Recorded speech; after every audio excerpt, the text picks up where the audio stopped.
Ay, baka, ano yun, pahiwatig yun. Siyempre, may kasama nito si Manjin sa mga RG. Pero Oo ngayon naman. ito yung pinakakatanungan na pwede natin ibigay ulit. Will they let the Luoyi loose? Or mismo i-respect nito ng Blacklist International this second drafting phase? Again, di ko na When the body priority suffers, this time around. Dahil narinig ko the nga dito yung spirit Benedetta, blooms. Ayan na. i-respect na nila ang Luoyi. Expected ni Tomax to. Actually, binabati ko nga pala si Jomi. Nandito si Jomi eh. See Jomi value in Abalos. me? Si Jomi Abalos. You Ayan, should. nasa kanan natin. Oo. Si Mr. Jomi Abalos, ang pangalan niyan ay si Pacbet. Yan. Siya nagsabi sa akin yan. May mga lason picks minsan, may mga lason picks. Mga loso yung picks yung minsan eh. O automatic iisipin mo, iba ba next game yan? Sa kanya ko natutunan yan eh. Ayos ba yan? Hindi na nga nag-react eh. Kahit tingnan mo, Ayaw na nga pansinin. tumingin eh. Oo, ayaw niya Bunot na naman eh. Pero tama naman kasi either you respect it or sobrang prepared mo din talaga. Again, Now a guy palawakan to ng enters hero the pool. And as you can see, Fredrin. Fredrin pa rin ang naging winning recipe ng Blacklist International, how they went with their day. At dito pa rin, choose same my Akai. own path. But now, open nga ang Arlot. Ayan na. Ayun na. So hindi po natin sure kung mapupunta ba to kay Jem. Pero high chance na kay Escalera kasi Oo, almost sa harurot. mga games nila pag Arlot yung gamit niya. Arlot yung gamit niya. Harurot, Pag Arlot. kinuha yung Arlot, ginagamit niya. Ginagamit niya. Yan. Ulit. Pag na-open yung Arlot, ginagamit niya. Ayun. Pag pinik, gamit niya. Gamit niya Mati, ako. kaya naman pipiliin yun. Siyempre nga ganun. Ang ginagamit yun, Arlot user siya. Oo. Yan. At saka ang dami niyang win rate sa Arlot. At nakailang ano sila dito, nakailang Arlot games na high chance, high win. And given yung game kanina na Escalera, Arlot, kumbaga pindot na to. Oo. Kasi iba yung playstyle ng Grab, tapos on point yung mga part niya eh. Yung Arlot parang may continuous ka pang pwedeng bitaw ng skill eh pagka nakapag-dash. Oo eh. Especially kung nakastun ka tapos automatic final slash, it's a game-changing moment na pwede mo talagang abangan. Dahil nga, they responded this with the Minotaur and the Vexana. Sobrang importante din talaga on how to reach the backline It is in of despair Fnatic Onyx that I Philippines. see Now the ngayon, fondest nanakawin din nila ang Nathan this time around. Okay. Tingin ko, if you are a blacklist, you ban the gem heroes na dito para sa Oo.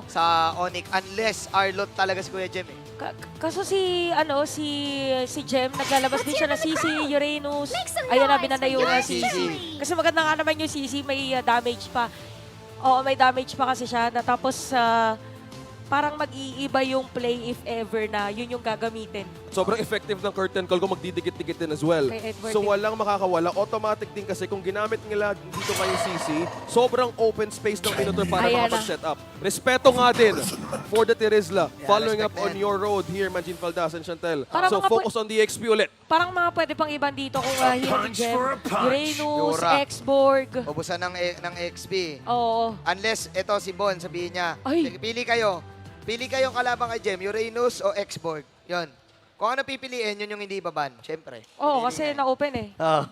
Siyempre. Kailangan lang talaga mamili ng lason for the EXP. So, pili ko baka X-Borg, kaso let's see. Ang hirap kalaban niya, ang hirap tapusin ng laro pag may X-Borg Nathan.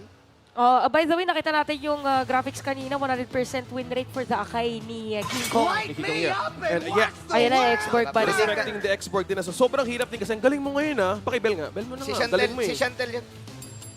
Yan. Yan. Kasi sobrang deadly nga ng combo with the AoE. With the fire skill 1 sa malo pa na Nathan na pwedeng mag-continuous early game power spike. So, iniwasan na rin nila at nirespeto din nila dito. So, with the EXP, ano ba bang choice ngayon ni Jem? I think Uranus. Yung ay Uranus, pwede niyang gamitin. Lapo. Is the surest path to ruination. At Ayuso! Yuzo! Automatic Ang dragon ni Gem. Gem. na pwedeng makapag-penetrate ng backline dito ng Blacklist International. We're talking about this Vexana. At pwede rin ma-pressure din ni Minotaur dito to also aid Ayan how na. team fight will go. Yung sinasabi nating flex nakuha dito ng side ng Blacklist International. Ngayon, sure na kay Edward. Kasi may Minotaur na yung Blacklist International. So sa kanila man, nagkapalit ng gold lane. Eto, mid lane na lang ang hinihintay ni na Itomac dito unless Valentina or something na sobrang kakaiba kay Super Prince. Kasi Pero maganda Valentina dito. Oo eh. Or talagang... Pwede rin kasi right now on the stats of UAO, this Vexana 50% win rate. So kung ka-counter din ng Valentina, might as well do it. Ay! Eve! Iba! So medyo Iba. kakaiba. Okay. Kakaiba. Kaka-Eve Ba. Galing, appear tayo. Ako. Sige na nga, sige na nga. Masyado kayong nagpapa-OP kayo ah. Oh, sige na nga. Ito, pero ang ganda din kasi, so, kinuha nila yung Yuzong, tapos kinuha din nila yung Eve. So, walang possible counter for this. Usually kasi di ba pag merong Eve, Yuzhong yung pang-counter. Tapos ang kinagandahan pa doon sa area na lumilipad ay swimming ba? Lipad yung dragon. Yep. Pwede na doon yung real world manipulation.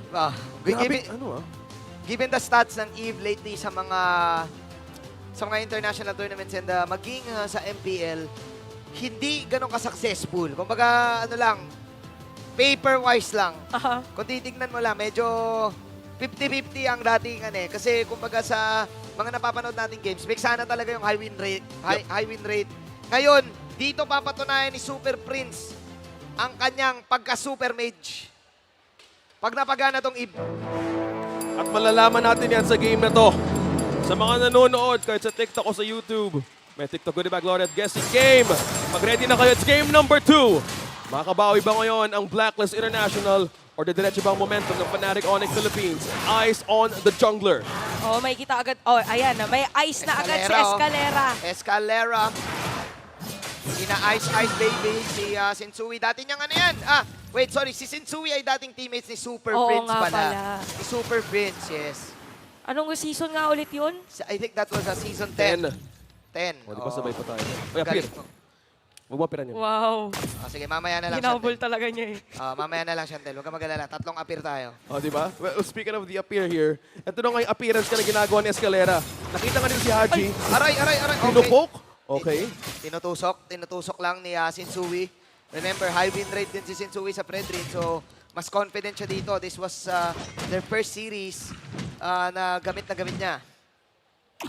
Hindi natin nakita si Arlott for like ilang games. Binaban eh. And Binaban sobrang siya. importante din talaga in case of team fights. Kasi kanina kung pag-uusapan din natin how that Eve went, pinag-uusapan mo on paper na hindi nga naging effective yung naging choice ng Eve on some teams, on some games. But dahil nakuha nga nila dito yung Zong, pwede. Kasi there's one thing I'm looking at is the Eternal Guard na pwede makapag-counter din once mag-RWM. Oo nga madaling pang sagot, no? Oo. Ay, by the way, yung build ng item dito ni Kelra, nag-leather shirt na po na tsaka dalawang kutsilyo pang attack speed. Oo, kailangan niya para mabawasan yung damage output ng isang Clodiwaps. Pero eto nga, ramdam ko sa Onyx yung pindot kasi remember, ganito din yung situation nila noong Season 12 na kung saan mas nakakaangat sila sa Blacklist International. And mind you, maging yung history ng mga new members ng squad na to ay gusto rin makapasok agad sa playoff. Jem Volado, Jem, Dragon Tail, counterplay from Jem. Pero naka-out si Edward using the ultimate. At okay, mage, real world manipulation. First objective, kuhang-kuha ni King Kong, Fnatic Onyx Philippines. Okay, so maybe this plays with the area of effect na pwedeng gamitin ng isang Eve. Real manipulation na walang pwedeng makalapit. Also add slow na pwedeng lumapit dun sa turtle. At saka para meron threat pa, di ba nakita natin, grabe yung pagsuwag ni King Kong kanina para mas hindi pa makalapit dito yung mga kalaban. Oy, wait my lang. glove. Haji, Face 1/2 check. HP. Biglang nag-call na dito ng flicker na ang Fnatic Onyx. So alam nila na medyo mawawalan si Haji ng onting ump ng confidence without that flicker, lalo na level 4 na rin siya. Well, speaking of hero matchup, Edith 75% win rate with games played 4 against Luzong. So nagkakataroon nga ng mismo contention on how backline is so important even sa side lanes ngayon. We're looking at the story of these ex-laners, Gem and also Edward. Kanina muntik na rin siya dito, pero the response of how Arlott or even Escalera wanted to aid agad na pwede mo si Edward, ang bilis nila umikot. Kaya iniikutan din talaga ni Escalera kasi alam nila dito yung difference ng dalawang heroes kasi yes, meron nga siya Essence, pero meron kasi namang Primal Wrath dito yung isang Edith. Nanakaw pa ni Kelra. Crucial yun Medyo dama mo yung taas ng crab coin lately. Sarap kunin yan kasi minsan umaabot 140, 150. Bilang gold laner. Syempre naman. Jackpot yun kasi kung gusto mo ng damage, kunin mo na yung gold. Oo, kala mo nakakuha ka ng hero. Anyways, doon mo nga masasabi na itong Fnatic Onyx ay larong-laro. Okay, yun na nga. Slash in, final slash in. In rhymes. parang ganun pala yung play na gustong gawin na dito ng Onyx Final Slash tas diretso reward manipulation. Sa loob, no? O, kita nyo, parang almost sabay yung pagkakakast ng Oo. mga skills. But by the way, good flicker para dito kay Yui kanina at nakatakas siya. Oo. Yun naman yung sinasabi natin na after nun, hindi continuous yung crowd control. Just looking at that play, no? Ang hirap din eh. Madami kang pwedeng ma-force out sa Blacklist International kung paano nila sinasabay yun. Either you will commit or not. Kasi yun yung time na pwede kang mag-back away. At yun yung time na pwede din mag-follow up si Keller. Again, pwedeng i-amp up ng Fnatic Onyx Philippines kung paano siya nagsimula. Uy, okay. HP on the turtle. No final stage, nakita to ng side ng Blacklist International. Napagamit na ng entropy si Kendra. Pasok ngayon sa Escalera naman. King Kong will take the Beyblade Retribution. Pero pula to si Escalera. Hoheb will take that kill. At ngayon lang natin narinig ang side ng Blacklist International na nag-cheer. Kasi finally nakakuha sila ng magandang opportunity para kunin pa ang purple na to. Verified yan si King Kong. Masyadong napalalim. Tingnan natin sino makakuha ng purple. Nakaw ba? Mananakaw nga! Sensui confirms it. Alam nila kasi na nagamit na ni King Kong kanina yung Retribution. So, diretsohin na lang din na para makaagaw doon sa ibang objectives. But yeah, for Blacklist International, good call for them. Now, for Fnatic Onyx, kailangan silang maging maingat ngayon. Kasi ramdam na natin yung sustain or yung motivational roar ng isang Minotaur. Kaya naging mas matagal dito yung Blacklist International pagdating naman sa mga team fights. Tsaka, hindi to kagaya ng mage kanina ng side ng Fnatic Onyx na Luyi, nadama mo kagad yung early game damage pag nag-combo. Sa pagkakalam ko kasi, ang hirap mag-scale ngayon ng Eve talaga, kaya nawala sa meta eh. Tapos kailangan mo pa yung stacks, kailangan tumatama pa yung mga skills mo from time to time para talagang mas mataas yung, or mas madami yung pwede mong i-protect pagdating doon sa deal manipulation. Pero nakita naman natin, para dito sa dalawang marksman natin, meron naman na silang core item actually. So ang pinakakailangan na lang gawin dito is wala silang ma-miss out na resource like minion wave para hindi sila magkaroon ng gap. Doon na pinanood mo doon na yung Eve, nahirap mag-scale. Kailangan heavy spin, kumo-connect. Kalate boy na si Sui dito. Oh! Hindi siya nakapag-ulti. Wala siyang makuha ditong lifesteal. Ay! Pero Sui! buhay pa rin na. Ako! Ang kunat May pare! shield! May shield! Nabuhay siya! Masyado siyang natulak ng heavy speed. Hindi ko alam kung tumama mo yung mga skill ni Super Prince. Parang medyo nagkaroon sila ng miscalculation ng moment na yun, hindi na rin na-slow. At si Haji nakuha na doon si King Kong. Haji getting the kill. Okay, with the laban. BMI. 1v1. Alam natin, gusto natin makita yan. Ay! Vintage Oheb Gelra. Mainit ang mga gold gainers natin. Kasi for Blacklist International, maganda dito na nakakakuha sila ng turtle objective. Parang nagpapalitan lang actually ng rotation tong dalawang teams natin. Nag-ayos ng upo si Kelra dito right after that turtle. Meaning parang sinabi niya, okay, wait lang ha. Ayusin ko lang yung upo ko. Paano? Okay, wait lang ha. Ayusin ko lang upo ko. Narinig niyo ba yun? Narinig ko eh. Umaabot pala sa'yo. Wow. Yung paano nga sila nag-adjust doon. And looking at how the items is going with Keller. May dalawa na yung Ate Chantel. May scythe na siya. Yes. Volume side. Halos parehas lang yan eh. Parang nakaiba lang magic item yung isa. Parang same lang din sila. Pinagkaiba lang. Isa magic, isa physical. Conceal double. Oy, makikita ni si Sui. Oy, binanata niya. Oy! Walang takot. Kuya mo si Sui doon ah. So nag-flicker out doon si Escalera sa may Lethal Wanderer para meron pa siyang isang dash. So yun pala yung naging strategy niya noong moment ngayon. So mainit ngayon. Fresh start for Blacklist namang sila. Very little versus Fnatic Onyx. And kailangan mag-regroup ngayon ng Fnatic Onyx dahil pinipressure yung bottom lane. Tinaming hits kay Oheb. Nice defense. Blacklist International slowly getting back the lead. May nakuha na Torres sa taas. Ayun pala. May nakuha din Edward doing the busy work din. Also clearing the wave. Again, babalikan natin ulit yung Eve. Yun yung sinabi naman natin na sa pag-edit, parang meron ka ring marksman. Kung na-defensahan man dito ng Fnatic Onyx yung Torre kanina sa baba, nasira na rin ulit ngayon. At may ipit si Yue. Si Yue ang target ngayon ni King Kong and finally nakakuha sila ng magandang combo with Super Prince. Pero okay, hindi enough yung abrasion strategy to get the damage. But yung onward shatter ay nandun. Ang dami nagkakatalunan. Matagal pa ang bagong taon. 3-4-2 situation. Jem! Mulado ngayon. Ay! Si Jem, tumatakbo. Ang dragon, tinatakbuhan yung Lord. Pero nandito pa rin si Edward. Papalagpas si Edward with a robot. Okay. Ay! Edward, Flicker! 1-2. Woo! Grabe, malagandam. Gundam Zero. From Agent Zero to Gundam Zero. Gundam Gaming. Nanood ka ba nun? Edward with the play. Yun na yun. A very risky, calculated reward. And yun yung magugustuhan mo kay Edward, kaya siya pinansag ang Agent Zero. Yung mga risky plays niya, tandaan natin, nagkaroon ng meta na yung XP lane kailangan makunat. Pero sabi ni Edward, wala naman sa kunat-kunat yan, nasa galaw. Oo, nasa damage din yan. Oo, okay. This time, 1.6k lamang na blacklist. Pero online na si Edward Balboa mo. Oo, meron din siyang Radiant Armor para dito sa ating game. Kaya din matapang na din siya na pumasok anytime plus the Dominance Ice. So for Fnatic Onyx, kailangan nilang ma-secure the Lord na ready din ng Blacklist International para mag-contest. Ready mag-entropy si Kelra dito. May nakap na gagawin. Sino makakuha ng Lord this time?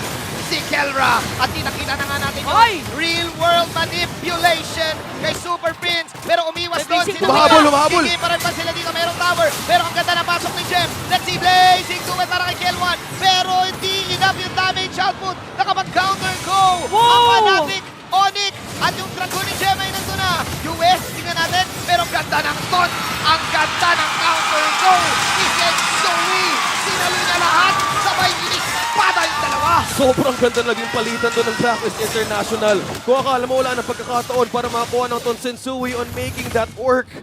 Doon mismo si Yu and even Haji save getting that kill sa Fnatic Onyx Philippines. Akala natin Fnatic Onyx yung lamang during that time. Masasabi ko lang, beautiful ML in the words of Wolf. Oh, beautiful MLBB. Kasi medyo nag-overextend dito yung side ng Fnatic Onyx during that time. Pero nababawi pa rin naman yata nila. Ay, grabe naman yung palitan ng dalawang juggler. Cyrix laban kay Stephen Castillo. Okay. Super Prince flicker out, real world manipulation. Laban na lang to. Entropy para kay Kelra. This time, bumabanat na si Kelra doon sa bandang likod. Pero Escalera, sasaluhin niya yung mga thought. Ang kunat mo, Stephen Castillo. Sensui, again, soaking everything. Dito na binubuo sa atang Fnatic Onyx. Kailangan din kasi kuhin ni Sensu yun again. Yun Ayun na. Ay, teka lang. May call, may heavy spin! Ay, naku, flicker! Don, nasa loob na tore ngayon sila Jem. Tagilid. Pwedeng humabol dito ang Blacklist dahil nagamit ang ibang mga skills ng Flicker out. Fnatic Onyx. Flicker out, maghabol pa si Sensui. Sinahabol talaga. Entropy! Entropy out. Eto na ang Dragon! Ay! Petrify on the tree! Pero si Edward, sino ba ng armor? Tingnan natin. Blazing Duet para kay OM dito, kay OM. Si OM! Ay! Kel1. Hinaharap ni OM! Kay Lord kasing maano may mini Lord may EG Boy.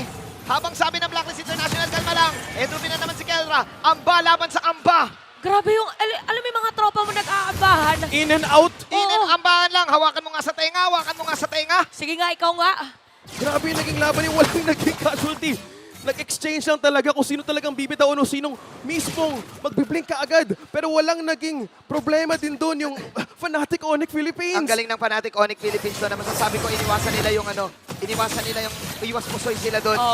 Kasi kamunti ka na yun, nice usage of the retry ni, I think, if I'm not mistaken, nag-retry si King Kong John just to slow someone.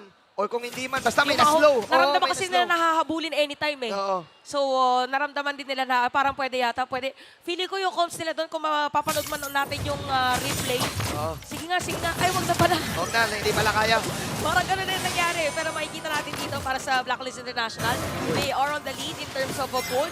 Pero si Escalera meron ng plate armor. So, expect either naharapan niya dito. Kasi si Oheb. Oo, si Oheb. Actually, pwede niya rin harapan si Edward. Kasi may damage din na binibitaw pag naka-primal rush dito. Yung mga 80. Speaking of damage, Super Fizz and Kelra, ang kailangan bantayan ng Blacklist International yung lockdown, yung combo ng Eve, at mismo ni Escalera, sobrang deadly. Na kailangan nila tingnan kung sinong unang lalapit. Deadly magic damage yan. At nakita mo yung burst damage ni Kelra, yung ginagawa niya, entropy superposition. Yung ginagawa niya pampok. Kakalahatiin niya lang. Kakalahatiin niya lang yung kalaban niya eh.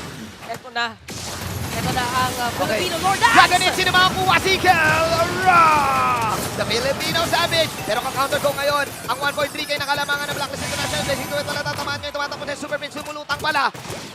As Fnatic Onyx will respect Blacklist, pero makikita si Kelra dito. Nakuhuli ka!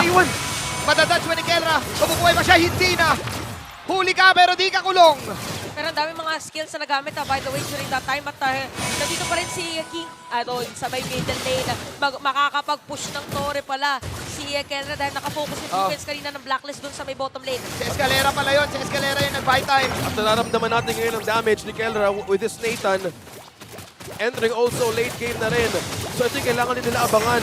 Sino pong pwede makapag-sukop ng damage na to dahil hindi ka nagagamit dito ni Kelong Entropy para mag-change position Tore na kahit lang. na mismo yung Purify. So sobrang calculated nila yung frontline na kaya nilang isokop lahat ng Blacklist International. Sumasakit na sila, no? Nagkakascaling na yung Fnatic Onyx. At nararamdaman mo na yung damage output ni Kuya Kelra. Great movement mula kay Escalera. Nalituhin na lang yung Blacklist International para i-pick off na lang siya at makakuha ng space yung Fnatic Onyx. Tsaka dahil dun sa space na yun, nakasira na ng Torres sa may top lane.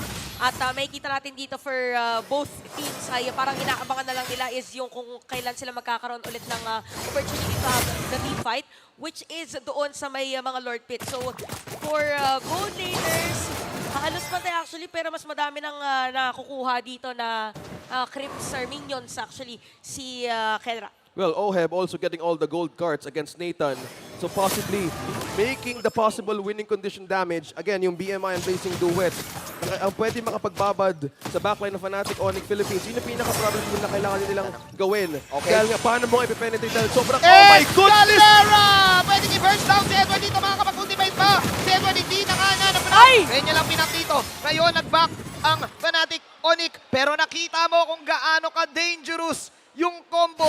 Humarurot si Escalera na mula. Yung Si final Edward. slash.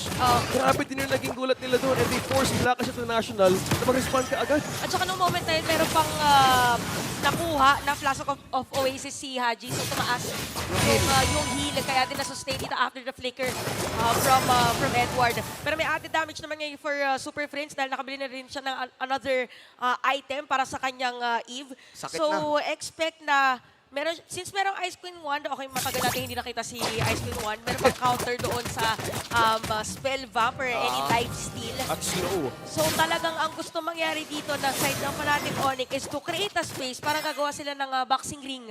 Super lagkit na niyan. Super lagit na yan. Pag nasa loob ka niyan, talagang para kang nasa kumunoy. Hindi ka makakagalaw. Grabe yung Void Crystal. Oh. The potent scourge damage na meron ngayon si Super Friends. Init lamig yan eh. Ice Queen Wand, tsaka yung Glowing Wand. Naka-Glowing Wand ba siya? Naka-glowing pa rin. Bakit naman ang panahon na yun? Init lamig. Pasmado ka niyan, o kaya kung... basta yung Ice Queen Wand, alam mo na yan. At nakuha nga dito ni Super Friends ang Little Wanderer. Okay, Heavy spin. entropy in. Pasok ngayon si Kelra. Nandito si Escalera sa balalikod. Binabanatan si Yue. Yue pinaflicker in. EG Boy tatamaan si Kelra. Kelra is down. Escalera is down also. Masyado na malalim ang side ng Fnatic Onyx. At the point of Blacklist International ngayon ang kalamang. At Blacklist will now transition into the Lord. 9 to 5. Free reign ng Lord para sa Agents. Grabe yung ginawa ni Yue doon. Tinarget siya ni Escalera pero nakita niya yung opportunity na ilatag yung Eternal Guard para mahanap yung mga backlaners dito ng Fnatic Onyx. Kaya nagkaroon sila ng space, nagkaroon sila ng entry point kung saan sila magkakaroon ng play against the Fnatic Onyx. And the second item on the Blood Wings, nakapagbigay ng extra protection for this Vexana na pwedeng bumabad. At nagawa talaga niya yung pwede nang i-hold against Fnatic Onyx Philippines. Okay. Ngayon, the defense ngayon ng kupunan ng mga Sonics, pero madami pa rin kailangan gawin. Meron pa rin mga Tori ngayon. Ang Black and Yellow, well now, Fnatic, but kailangan nilang gawin dito. How do they want to equalize now the waves? That means even the defense na meron sila ngayon with this damage. Pero kasi yung Fnatic Onyx, meron din silang damage eh. Parang nagiging crucial lang para dito sa dalawang teams natin is kung kanino yung mas maganda na follow-up doon sa initiation. Kasi diba, nanalo kanina yung side ng Blacklist International sa team fight kasi hindi pinansin ni Yue. Si Escalera, nag-flicker siya, tapos nilatag yung Eternal Guard, hinayaan niya na si Escalera. Tapos nag-shift yung mga kakampi niya, focus for kay Escalera, the rest, focus doon sa na-set-upan ni Yue. Tinarget siya ni Escalera, no? Pero gandang flicker para kay Yue din. And yung damage output kailangan din i-respect. This is Blacklist International getting the lead. And feeling ko tagilid ang Fnatic Onyx. Kailangan nila mag-i-pogi dito. Kasi nakakailang team fight na nalulugi sila eh. Nakakailang team fight attempt eh. Diba? Nakakala mo makakapatay sila. But the problem, nai-heal ng Minotaur. Oo. Malaking bagay talaga yung pagkakabuild kanina ng Flask of Oasis. So ngayon for Blacklist International, edge nila is mas matagal sila sa team fight because of the sustain. Pero pang immortality dito si Century. Ngayon naman for Fnatic Onyx, scaling yung Nathan nila, si Ken. So mabilis lang para sa kanya. Meron pang Blood Wings ngayon. So May shield. may shield. So mahirap siyang targetin ngayon. Kailangan ma-protektahan nila dito si Kenra and at the same time, makapitalize nila yung real world manipulation naman ni Super Prince habang nag-free hit dito yung Nathan. Yun yung naging problema din ng Blck International early game, yung soak up. Yeah. Pero ngayon, sobrang confident nila na bumabad in terms of the poking capability na pwede gawin ng Fnatic Onyx Philippines once they want to force something out of this composition. Kaso nga lang, they might be now in the danger of defending this base. Habang kiniklear ngayon ng Blacklist International, pwede lang magawa for this one. Yung ginagawa ng Blacklist, umaalis lang din sila dun sa real world eh. Nagigets nila eh. Kapag doon tayo lumaban sa real world, tagilid ang Vapor. Oo. So I think kailangan magamit ng tama yun ng Fnatic Onyx. Pwedeng hindi pang kill eh. Pwedeng pang zone lang siguro. Kasi Parang, from the moments of the early game, ang ginagawa lang talaga dito ng Fnatic Onyx Philippines, I call it the lockdown against strategy, kung saan paano biniblend ni Escalera yung final slash and mismo sa real manipulation. Sobrang lakas na lockdown yun. So kung marerespeto dito ng Blck International, again, we're on to the late game. Ito yung power spike ng isang Nathan. And if you want to capitalize on this once again, kailangan maging tama yung position, even yung pag-layer ng skate nila. sakto sa sinabi ng dalawa ni Manjin kasi parang nagiging struggle ngayon for Fnatic Onyx. I think na yung pinaka-concept nila dito is Escalera, magpa-final slash siya habang naka-real world manipulation, parang ihahatid niya doon. Tapos palalalimit ni King Kong with the heavy spin. Pero nangyayari, yung nata-target nila, hindi nila nasa-secure. So kailangan nila ngayon ng proper layering of skills dahil sinisimulan na ng Blacklist dito yung Lord. Onward their chatter! Burst it down! Si Escalera na Blacklist International! At ngayon alam nila na kulang ang Fnatic Onyx. 4 on 5. Mag-clear na lang si Kelra. Ko-contest ba to ng Fnatic Onyx? Medyo mahirap para sa kanila, not unless Mahirap lumapit dito. Mukhang hindi. Bigay to. Tsaka kung may Cyclone Ice, siguro pwede ipilit ni King Kong. May Cyclone Ice na si Diretso Heavy Spin, pero dahil wala, makukuha dito ng Blacklist yung Lord. Sobrang ganda ng position doon ni Edward, finding Escalera. Again, naka-immortality din yung Edith na to. So with all means necessary to take him down, ginawa ka agad ng Blacklist International. Slowly, we're rising up to 72% real-time win rate for the code. Sobrang galing ni Edward doon sa play na yon. At ang daming mga play na siya yung nagsisimula, no? With this immortality. Ang hirap patayin yan. Maiilang ka kung igugo mo ba yung isang Edith eh. Gamit na gamit din dito ni kabisado ni Edward na naka-quantum charge siya. Talagang nag-front din siya dito against the players of Fnatic Onyx. Tsaka alam niya dito na ang taas nung balik buhay na concept. Kaya since yun nga, nabagit ni Majin, merong immortality, grabe yung lifesteal mo. So bakit hindi na lang ituloy-tuloy? So parang dalawa ngayon yung masakit sa ulo ng Fnatic Onyx kasi parang dalawa yung damage dealer. Aside from itong Vexana. Tama pa nun. Kung ganun kasakit ng ulo, kailangan ng paracetamol for this one. Dahil kailangan nga nila susunod nito, may Lord push sa taas, may wave na papasok din. So, depends if Blacklist will push the situation. Entropy out para kay Kelra. Papasok na yung Lord dito. Ang hirap yung entry to kasi this is still a Nathan. And this is also an Akai that can push out the minions. Disiplina muna ang Fnatic Onyx na alam nila na kailangan nila magstay sa base na to.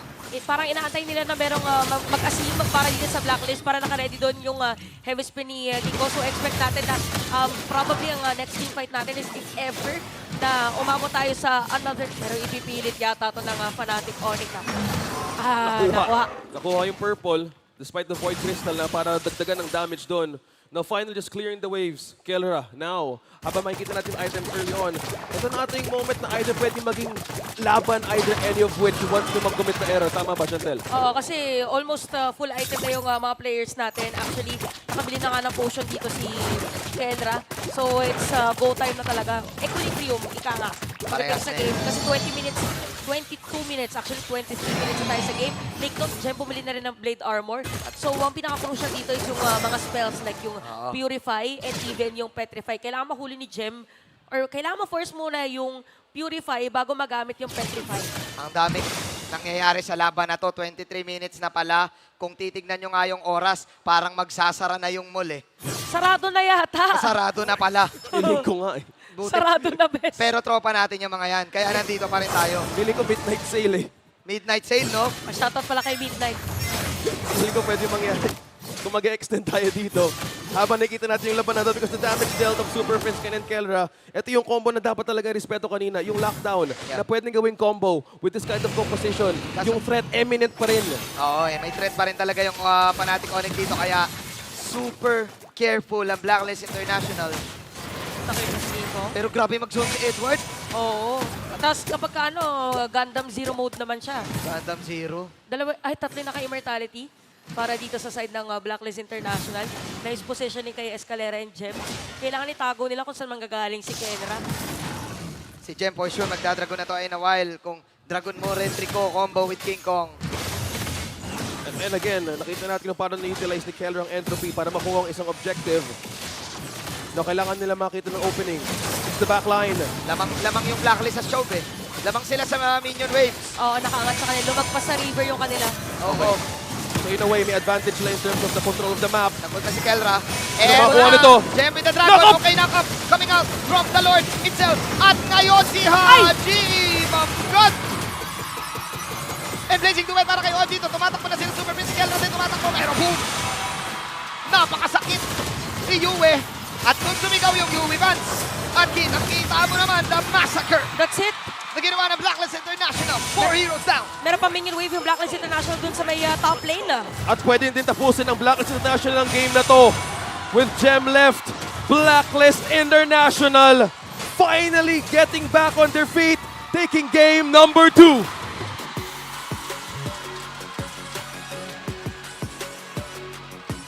Reset game for Blacklist. And both of the squads, kitang-kita mo naman, Game 1 and Game 2, parehas na games ay nakita natin na hindi naman one-sided pero may nagpi-favor, kumbaga, sa isang team. Game 1 was Onyx, and then Game 2, nag-favor sa lahat sa Blacklist International.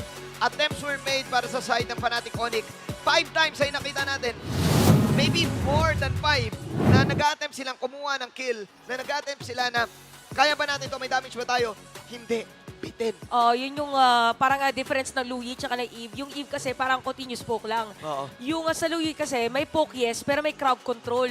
So parang parang gusto nila i-replicate yung same concept pero hindi same yung output. Yeah. Ngayon naman for Blacklist International, nakita natin dito yung edge of having that continuous naman na crowd control. Kasi after mo mag-Binobal's Fury, pati yung Despair Stomp mo, meron pang crowd control. Tapos after that Flask of Oasis, Buhay lagi eh. buhay lagi. Buhay lagi. Oo. Kaya madali for them kasi tatlo naka-immortality, meron ka pang heal. So parang sobrang hindi ka na pwedeng targetin, hindi ka na pwedeng ma-burst agad-agad. At grabe din yung naging positioning nila in terms of heading in that front line ng Blacklist International. Also to see na yung even on that last Lord team fight, na knock-up din doon ng Blacklist by 3. It was a 3-man knock-up. Pero this is just the game. Ito yung simula ng second series. 1-1 na tayo. Renmar Santa Cruz, paki-breakdown nga yung game na yan.